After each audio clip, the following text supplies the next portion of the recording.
Hi guys, I'm Suchna Bera. I am at Birthright by Rainbow Children's Hospital in Malviya Nagar, New Delhi.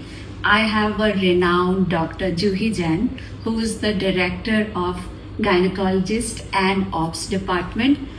I welcome you with all my heart. Thank you, Sushna, so much. I have the pleasure of now attending your questions. Can I have the question, please? Of course, ma'am.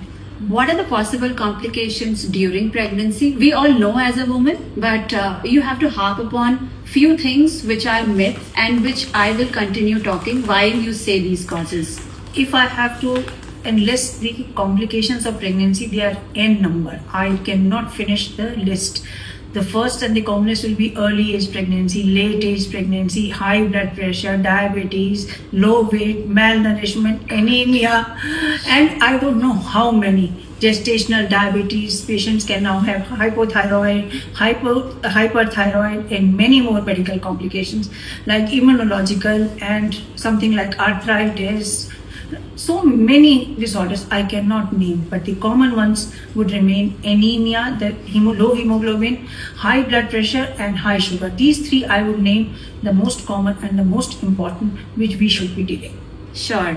So if I talk about any myth regarding the first pregnancy, we feel that there is a term for it. And I want you to explain that term and why isn't it a myth? People talk of eclampsia or pre-eclampsia occurring mainly in the first pregnancy. This is true to quite an extent, but a myth is that it cannot occur in recurrent pregnancies.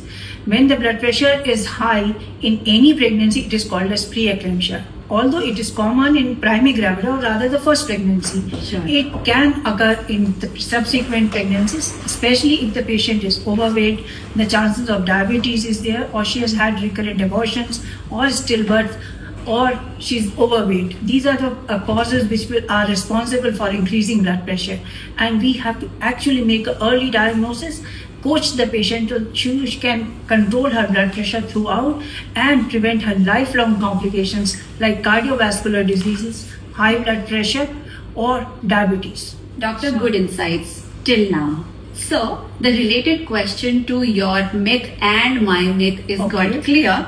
But is there an association between preeclampsia and gestational diabetes? Directly, if you ask me, then I will say no, but practically yes. It is commonly occurring in those patients who are overweight or who have a family history of high blood pressure and diabetes in either in the family or in the previous pregnancies. Then the chances of diabetes is higher in patients with preeclampsia. We have to be very, very careful about both. And simple testing of blood pressure and simple testing of blood sugar can help us diagnose and keep both of them under control and prevent good complications of all these things later in life. On that note, we would say goodbye for now, but all the queries to Dr. Juhi would be coming in my DM and she will personally answer.